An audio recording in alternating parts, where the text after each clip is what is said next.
أعوذ بالله من الشيطان الرجيم. بسم الله الرحمن الرحيم.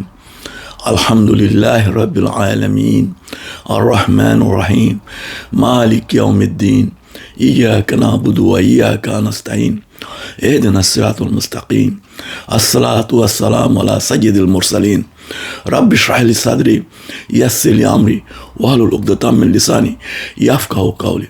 প্রিয় দেশবাসী ভাই বোনেরা, আসসালামু আলাইকুম রহমতুল্লাহ বারকাতুহ। আমি আজকে বাংলাদেশের বর্তমান রাজনীতির উপরে কিছু কথা বলবো। আমার মূল্যায়নে এটা সুস্পষ্ট যে বাংলাদেশে চলছে শেখ হাসিনা এবং মোদির কোয়ালিশন সরকার। কেন কোয়ালিশন সরকার বলছি? দেখুন, যুদ্ধ বিগ্রহে বা রাজনীতিতে কোয়ালিশন হয় যখন দুটি পক্ষ বা দুটির বেশি পক্ষ একই এজেন্ডা নিয়ে কাজ করে, একই লক্ষ্য এবং একই উদ্দেশ্য নিয়ে কাজ করে এবং একই পদ্ধতি নিয়ে কাজ করে, তখন সেই রাজনীতিকে, সেই যুদ্ধকে বলা হয় কোয়ালিশনের যুদ্ধ, কোয়ালিশনের রাজনীতি। বাংলাদেশের ভূমিতে রাজনীতিতে চলছে তেমনি এক কোয়ালিশনের রাজনীতি। এখন দেখুন, এই কোয়ালিশনের রাজনীতি বুঝতে হবে বাংলাদেশ সরকারের, অর্থাৎ এই হাসিনা সরকারের এজেন্ডা, এবং বুঝতে হবে মোদি সরকারের এজেন্ডা। মোদির কী এজেন্ডা? মোদির এজেন্ডা সুস্পষ্ট। আসলে আমাদের জানতে হবে, এটা আমাদের জন্য অত্যন্ত গুরুত্বপূর্ণ বিষয়। যেমন দেখুন, আমরা যে গ্রামে বাস করি, যে পরিবেশে বাস করি, আমাদের জানতে হয় এখানে হিংস্র জন্তু কোনগুলি। এখানে কি বাঘ ভালুক বাস করে? যদি বাস করে তখন আমাদের ঘর নির্মাণে সতর্ক হতে হয়, ঘরকে মজবুত করতে হয়, তাদের সেখানে বাঘের বা ভালুকের হামলা না হয়। যদি আমরা মনে করি যে এই গ্রামে চোর ডাকাতের বসবাস, দুর্বৃত্ত লম্পটদের বসবাস, তখন আমাদের সাবধান হতে হয়, আমাদের সে অনুযায়ী স্ট্র্যাটেজি নিতে হয়। ঠিক তেমনই আমরা যারা বাংলাদেশি, আমাদের ভাবতে হবে আমাদের প্রতিবেশী কারা, কী তাদের লক্ষ্য, কী তাদের এজেন্ডা, এটা আমাদের বুঝতে হবে। আমাদের প্রতিবেশী হচ্ছে ভারত, আমাদের প্রতিবেশী হচ্ছে মায়ানমার। এদের এজেন্ডাটা কি, এটা আমাদের জানাটা ফরজ। এই জানাটা ফরজ, কিন্তু এটা জরুরি। কারণ এখানে আমাদের জানা অজ্ঞতা থাকলে আমাদের বাঁচাটা নিরাপদ হবে না, বিপদ ঘিরে ধরবে।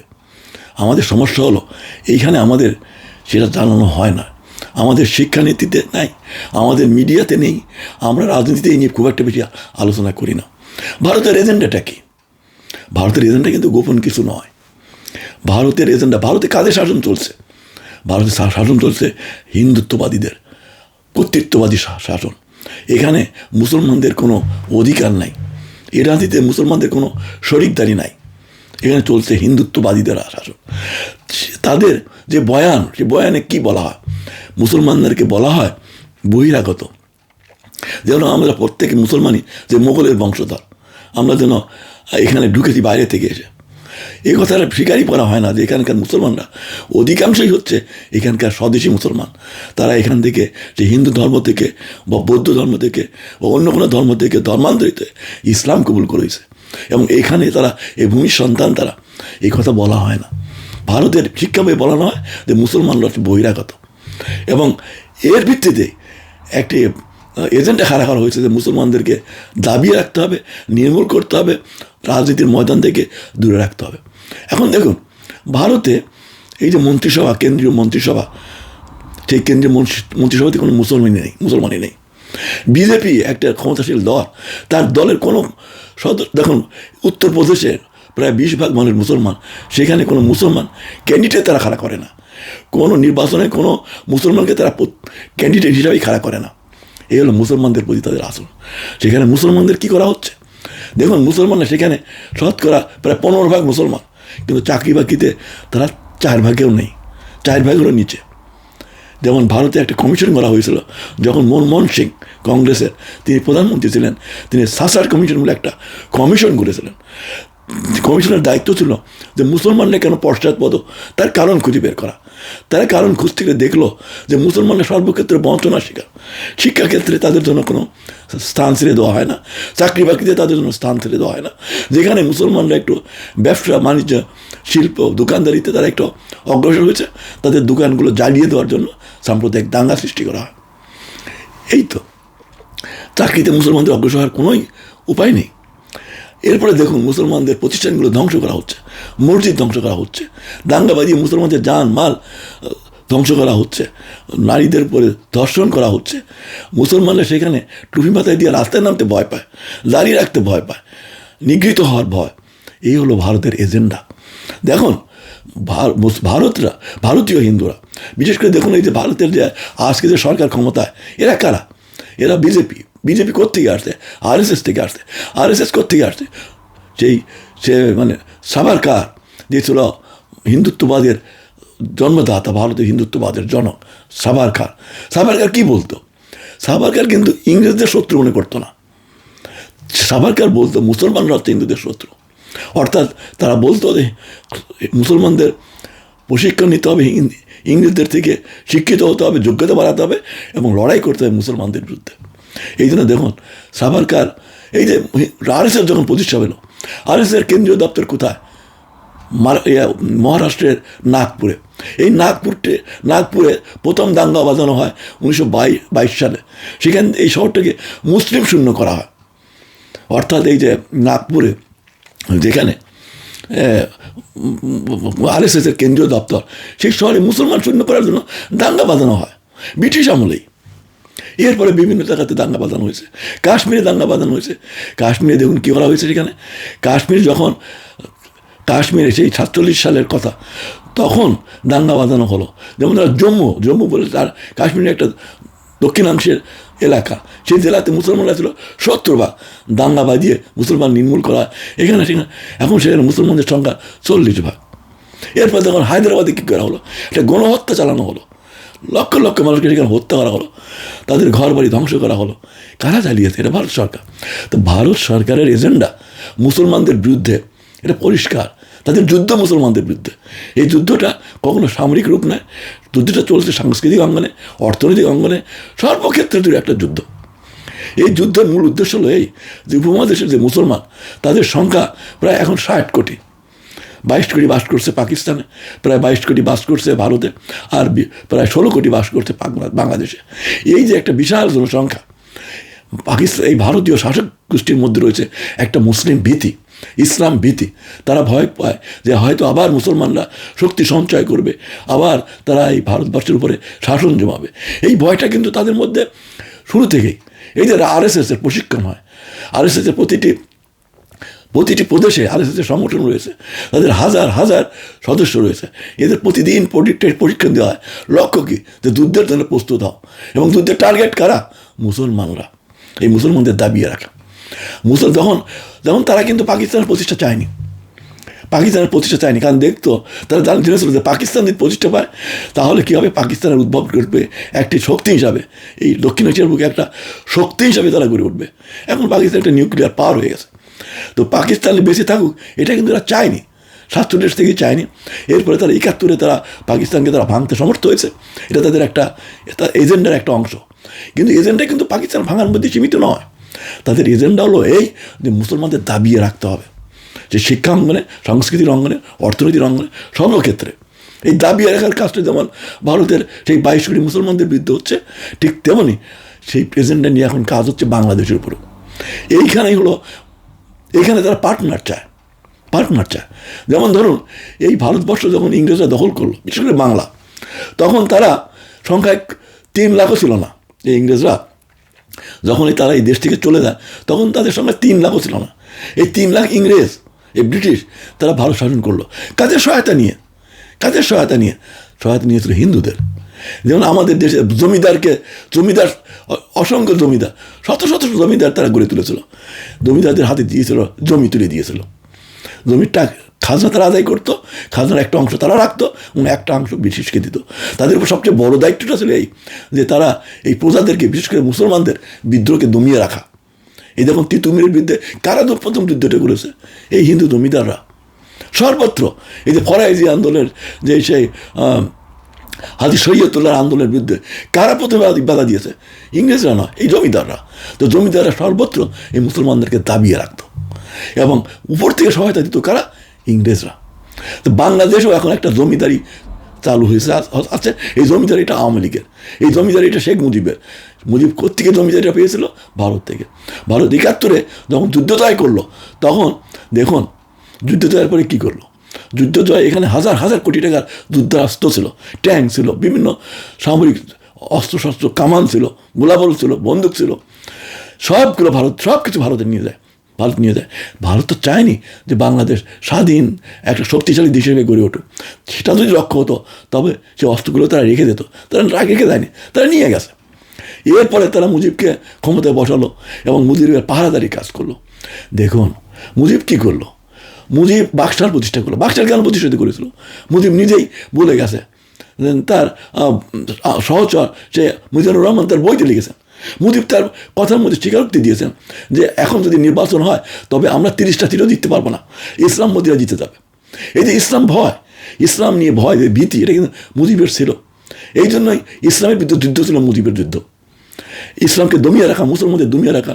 মুজিব কী করলো? ক্ষমতায় এসেই সমগ্র সকল ইসলামী দলগুলোকে নিষিদ্ধ করে দিল এবং ইসলামপন্থী দলের নেতাকর্মীদেরকে গ্রেপ্তার করে জেলে ভরল। অনেককে হত্যা করা হলো, নির্মমভাবে হত্যা করা হলো, জুলুম নির্যাতন চাপিয়ে দেওয়া হলো ইসলামপন্থীদের উপরে।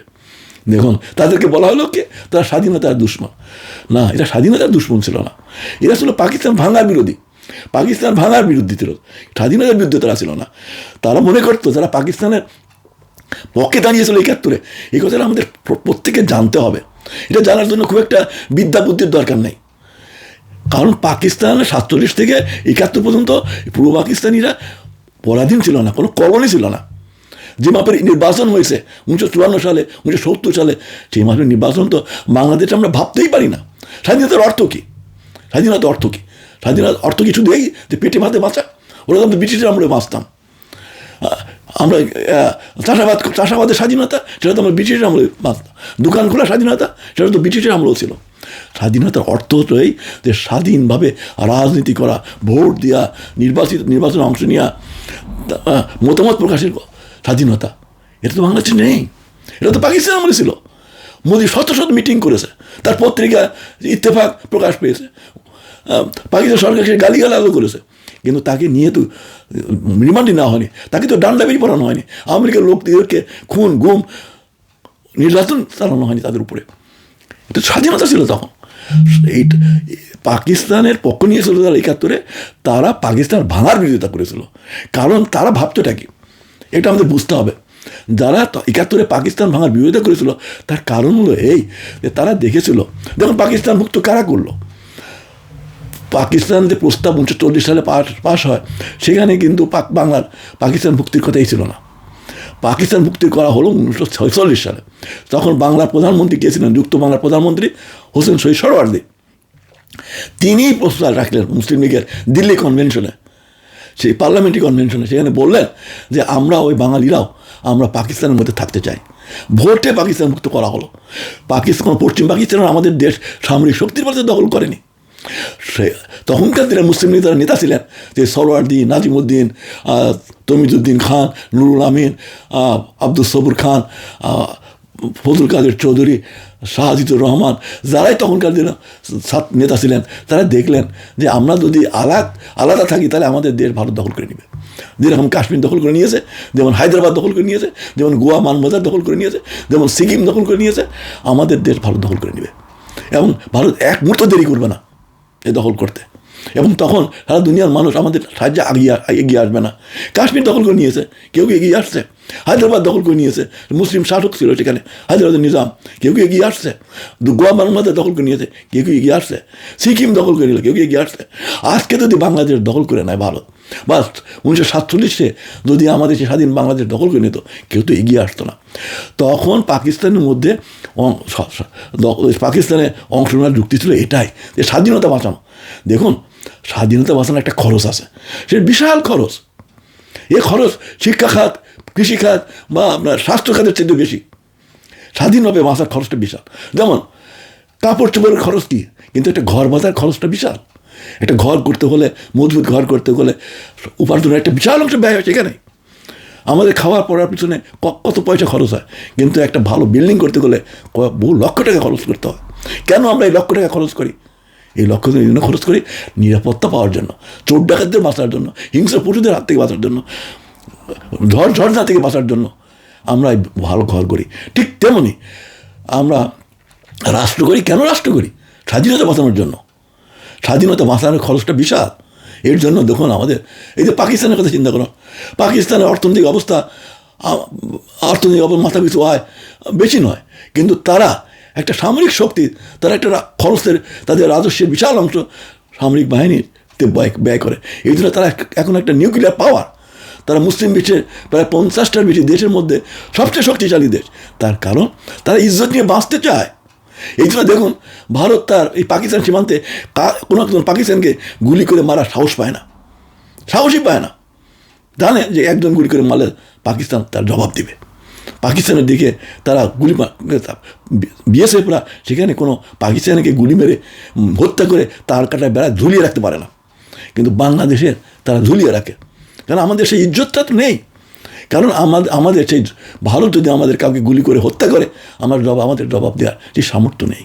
কিন্তু সামর্থ্য থাকে না তো।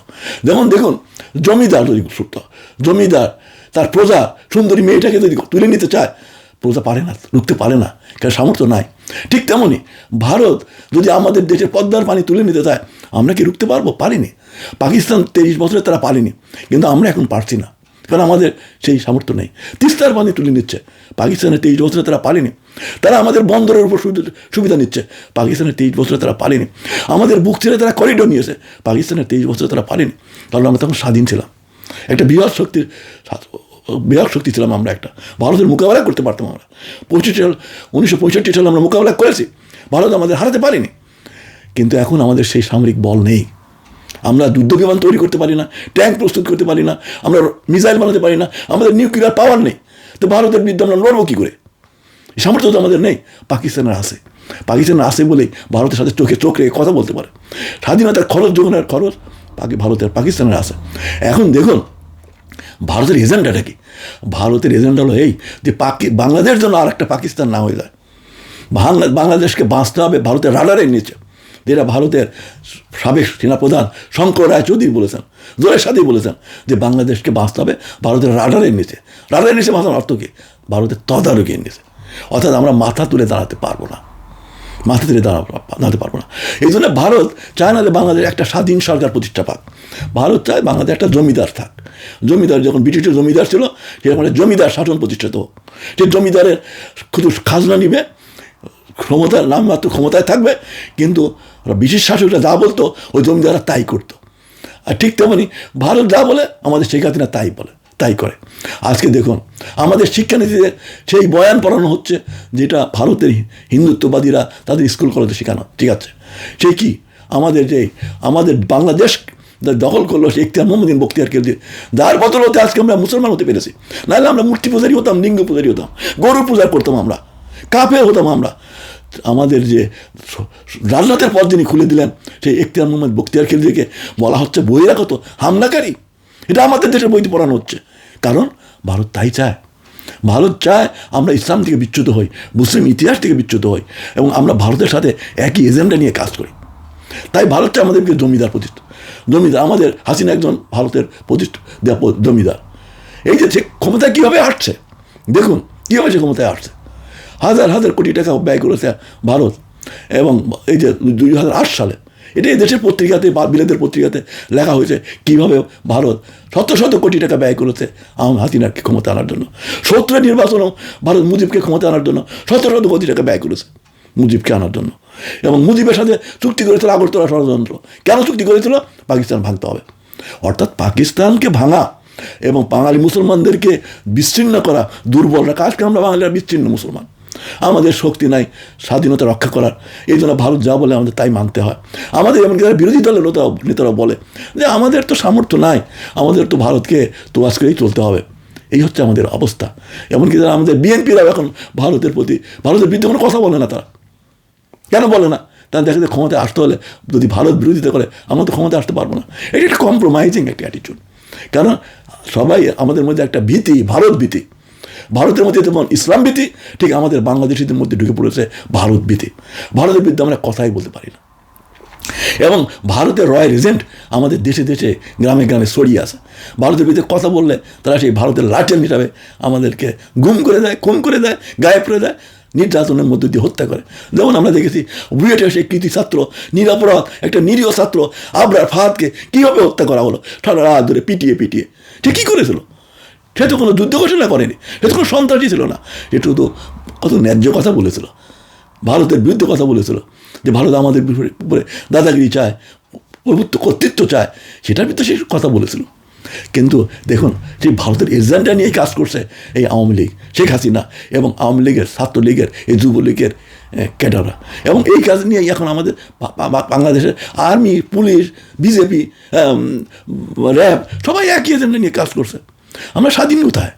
কোথায় আমাদের স্বাধীনতা? আমরা ভোট দিতে পারি না। ভোট দেওয়ার স্বাধীনতা আমাদের নেই। কথা বললে স্বাধীনভাবে কথা বললে, সত্যকে সত্য, চোরকে চোর, ভোট ডাকাতকে ভোট ডাকাত বললে আমাদের গুম হয়ে যেতে হয়। এ কি স্বাধীনতা? দেখুন আমাদের দেশের বিচার ব্যবস্থা স্বাধীনভাবে কাজ করতে পারে না। দেখুন পাকিস্তানের বিচার ব্যবস্থা দেখুন, সেখানে নওয়াজ শরীফ ছিল প্রধানমন্ত্রী, দুর্নীতির অভিযোগে সেখানকার সেখানকার বিচার বিভাগ তাকে প্রধানমন্ত্রী থেকে নামিয়ে দিল। সেখানকার প্রেসিডেন্ট ছিল আসিফ জারদারি, সে ছিল প্রেসিডেন্ট পাকিস্তানে, তাকে 5 বছর জেল খাটতে হয়েছে দুর্নীতির অভিযোগে। বিচার বিভাগ সেখানে রায় দিতে পারে, কিন্তু আমাদের দেশে বিচার বিভাগের যে প্রধান সেই সুরেন্দ্র কুমার সিনহা, তিনি রয়েছেন, তাকে লাথি মেরে, তাকে এই র্যাব লাথি মেরে বের করা হলো। র্যাব তাকে গাড়ি প্লেনে তুলে দেশ থেকে তুলে বাইরে পাঠিয়ে দেওয়া হলো। এগুলো আমাদের বিচার ব্যবস্থা।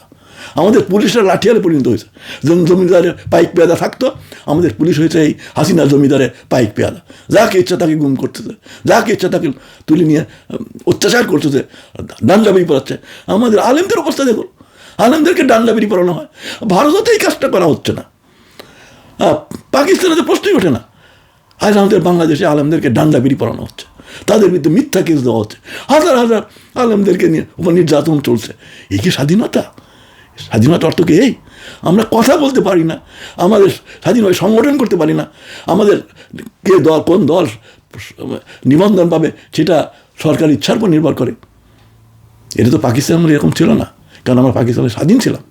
আমাদের এখন পরাধীনতা, আমাদের পরাধীনতার জনক কে? আমাদের এই পরাধীনতার জনক যে বাকশালকে জন্ম দিল, যে বাকশাল জন্ম দিল, যে আমাদের গণতন্ত্র কেড়ে নিল, গণতন্ত্র হত্যাকারী, সেই আমাদের এই পরাধীনতার জনক।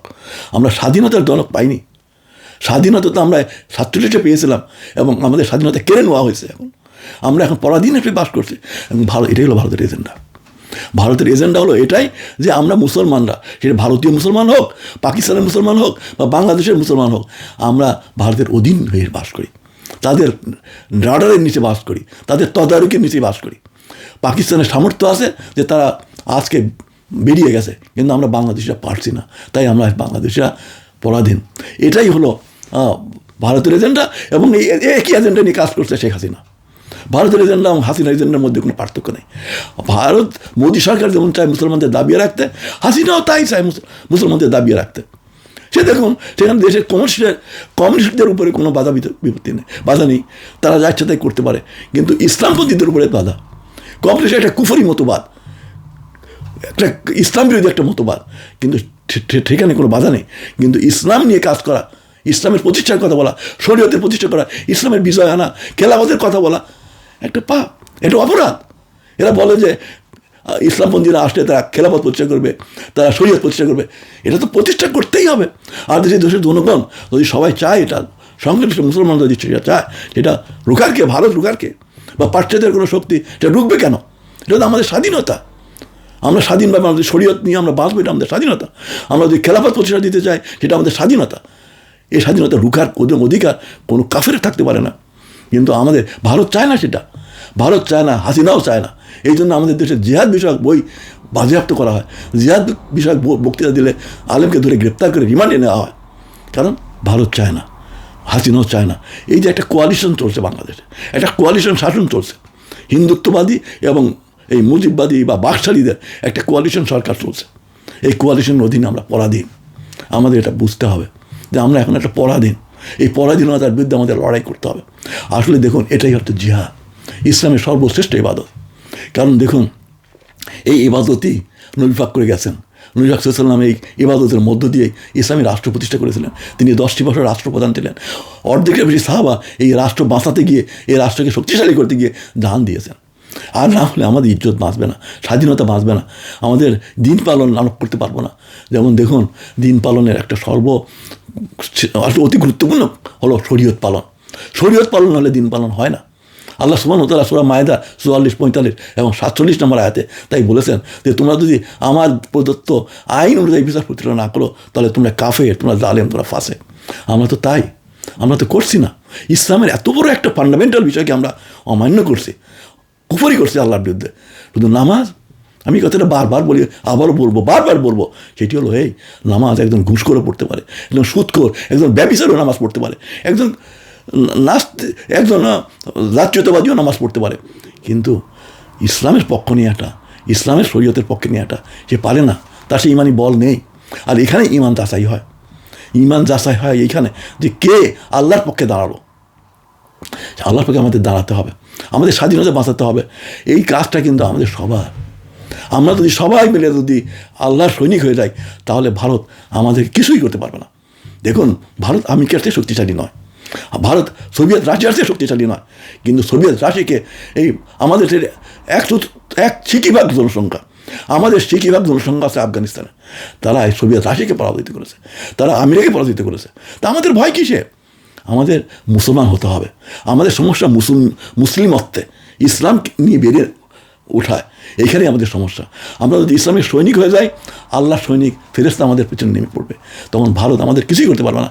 দেখুন, মদিনার একটা গ্রাম্য শহর থেকে সমগ্র বিশ্বের সর্ববৃহৎ বিশ্বশক্তির জন্ম হয়েছিল। আমাদের বাংলাদেশ থেকেও আমরা একটা বিশ্বশক্তির জন্ম দিতে পারবো যদি নাকি আমরা ঈমানদার হই। আল্লাহর সাহায্য তখন আমাদের আসবে। এটাই হলো আমাদের ইসলামই হচ্ছে আমাদের শক্তির মূল উৎস। কারণ ইসলামের পথে থাকার অর্থ আল্লাহর পক্ষে থাকা, আর আল্লাহর পক্ষে যারা থাকে আল্লাহর শক্তি তাদের সাহায্য করে, তখন তাদের কেউ রুখতে পারে না। এখানেই আমাদের বল, ইমানের বল। তাই আমাদেরকে ইসলাম নিয়ে, ইমান নিয়ে বেড়ে উঠতে হবে, আল্লাহর সৈনিকে পরিণত হতে হবে। আল্লাহ সুবহানাহু ওয়া তাআলা বলেছেন যে কুনতুম আউলা ইন কুনতুম মুমিনিন, তোমরাই বিজয় হবে যদি তোমরা মুমিন হও। আল্লাহ আমাদের বিজয়ের প্রতিশ্রুতি দিয়েছেন যে আমরা বিজয়ী হব। আল্লাহ সুবহানাহু ওয়া তাআলা বলেছেন তোমরাই বিজয় হবে, কিন্তু শর্ত হলো মুমিন হতে হবে। মুমিন হওয়ার অর্থ কি? আল্লাহর দিন পালনে নিষ্ঠাবান হতে হবে। দিন পালন করতে হলে আমাদের দিনের মধ্যে কি আছে? ঈমান, নামাজ, রোজা, হজ, যাকাত এবং জিহাদ নিয়ে বাঁচতে হবে। জিহাদ হচ্ছে সর্বশ্রেষ্ঠ ইবাদত। দেখুন না, আমি এই আয়াত সূরা হুজরাতের 15 নম্বর আয়াতে আল্লাহ সুবহানাহু ওয়া তাআলা ঈমানের সংজ্ঞা দিয়েছেন। এটা হলো আমার দৃষ্টিতে, আমার বিবেচনায় মনে হয় যে সমগ্র কোরআনের মধ্যে এটা হলো ঈমানের সবচেয়ে কম্প্রিহেন্সিভ ডেফিনেশন। সেটা কি? কম্প্রিহেন্সিভ মানে সবচেয়ে বিশদভাবে দেয়া একটা ডেফিনেশন। সেটি কি? আল্লাহ সুবহানাহু ওয়া তাআলা বলছেন, বিসমিল্লাহির রহমানির রহিম, ইন্নামাল মুমিনুনা আল্লাযিনা আমানু বিল্লাহি রাসূলি সুম্মা লাম ইয়ারতাবু ওয়া জাহাদু বিআমওয়ালিহিম ওয়া আনফুসিহিম ফিসাবিলিল্লাহ উলাইকা হুমুস সাদিকুন। আল্লাহ সুবহানাহু ওয়া তাআলা বলছেন, দেখুন আমরা এখানে সাদিকুন মানে সত্যিকার সাদেক মানে সত্যবাদী। ঈমান আমরা অনেকে ঈমানের দাবি করি। যে ঘুষ খায় সেও ঈমানের দাবি করে, যে সুদ খায় সেও ঈমানের দাবি করে, যে ব্যভিচারী সে ঈমানের দাবি করে, যে ফ্যাসিস্ট, যে নাস্তিক, যে সোশ্যালিস্ট সেও বলে আমি মুসলমান। অনেক আমাদের দেশে এরকম মুসলমান ঘরে ঘরে, কিন্তু আল্লাহ সুবহানাহু ওয়া তাআলা এখানে কারা সত্যিকার মুসলমান সেই কথাটা বলছেন এখানে। ইন্নামা মানে অনলি, এখানে আপনি দেখবেন ইন্নামা একমাত্র, আরবি ভাষাতে ইন্নামা যেখানে দেখবেন একমাত্র, ইন্নামাল মুমিনুন একমাত্র মুমিন তারাই যারা কি করে আল্লাহ এবং আল্লাহ রসুলের উপরে বিশ্বাস করে এবং সুম্মা লাম ইয়ারতাবু, এরপরে আর তারাদ্দুদ মানে হচ্ছে কি জানেন, হেসিটেশন বা মানে আগে পিছিয়ে করা, এটাকে বলে তারাদ্দুদ। সুম্মা লাম ইয়ারতাবু বা ইয়ারতাবু মিনস সন্দেহ পোষণ করে না। সুম্মা লাম ইয়ারতাবু, তারা আর কোনো সন্দেহ পোষণ করে না। তারপরে কী করে? ও জাহিদু বিআমওয়ালিহিম ওয়া আনফুসিহিম, তারা নিজেদের জান ও মাল দিয়ে জিহাদ করে আল্লাহর রাস্তায়। এরপরে আল্লাহ সুবহানাহু ওয়া তাআলা বলছেন এই লোকগুলো হচ্ছে ইমানের দাবিতে সাদিক, উলাইকা হুমুস সাদিকুন। আসলে আমাদের সেই ইমানের দাবিতে আমাদের সাদেক হতে হবে, সত্যবাদী হতে হবে।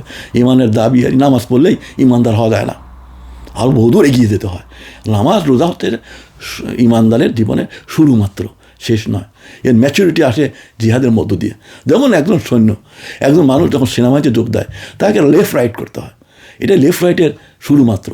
তাকে যুদ্ধে নামতে হয়, যুদ্ধে যদি পলায়ন করে সে আর সৈনিক থাকে না, সে একটা গাদ্দার, দেশের শত্রু হিসেবে চিত্রিত হয়, তাকে তার কোর্ট মার্শাল হয়, তার জেল হয়। ঠিক তেমনই ঈমান আল্লাহ লা ইলাহা ইল্লাল্লাহ মুহাম্মদ রাসূলুল্লাহ এই বলার মধ্য দিয়ে যাত্রাটা কেবল শুরু হয়, কিন্তু এই যাত্রার পথে ট্রেনিংয়ের মধ্য দিয়ে চলতে হয়। নামাজ, রোজা, হজ, যাকাত এগুলো আছে, এবং এর ম্যাচুরিটি সেটি হলো কি জিহাদ। আমাদের জীবনে সে জিহাদই নেই, আমাদের ইমানের ম্যাচুরিটি নেই। আমরা সে সাচ্চা ইমানদার কজন আমরা? আজকে সাচ্চা ইমানদার যদি হতাম তো বাংলাদেশে ইসলামের বিজয় আসতো। আমাদের এই যে দুর্বৃত্তদের শাসন আমাদের ঘাড়ে চাপতে পারতো না। আজকে কী করে একজন মানুষ চোর ডাকাতের শাসনকে বরদাস্ত করে? সভ্য মানুষ কি করে? আজকে তখন এই বিলেতে বা ফ্রান্সে বা আমেরিকাতে কোনো ভোট ডাকাতকে একদিনের জন্য কেউ বরদাস্ত করতো? তাকে তো জেলে সাথে সাথে জেলে তুলতো, ডাকাতের স্থান জেলে। অথচ আজকে আমাদের দেশে ডাকাত আমাদের শাসক। এর কারণ কি? আমরা ব্যর্থ মুসলিম, আমরা আল্লাহ সৈনিক হতে পারিনি, আমরা নিজেদের ভোটের অধিকারই পাহারা দিতে পারিনি, আমরা নিজেদের ভোটের অধিকার স্বাধীনতাকে পাহারা দিতে পারিনি। স্বাধীনতা পাহারা দিতে হয়, এটা এখানে সবচেয়ে বড় খরচ হয়, যেটা আগেই বলেছি। স্বাধীনতা পাহারা দেওয়ার খরচ বিশাল, এখানে জানমালের কোরবানি হয়, সেই কোরবানি দিতে আমরা পারিনি। আর যারা কোরবানি দিতে পারে না তাদের জান মাল লুট হয়ে যায়, তাদের ইজ্জত আবরু লুট হয়ে যায়, তাদের সন্তানেরা লুট হয়ে যায়। আমাদের দেশে তাই হচ্ছে, আল্লাহ সুবহানাহু ওয়া তাআলা আমাদের এই ইসলামটুকু বোঝার সামর্থ্য দিক। আমরা কিন্তু ইসলামকে বুঝিনি, আমরা না বুঝে ইসলাম পালন করছি, এই জন্য আমরা ব্যর্থ হচ্ছি প্রকৃত মুসলিম হতে। আল্লাহ সুবহানাহু ওয়া তাআলা আমাদের প্রকৃত মুসলিম হওয়ার সামর্থ্য দান করুন। ও আখিরু দাওয়ানা আলহামদুলিল্লাহ রাব্বিল আলামিন।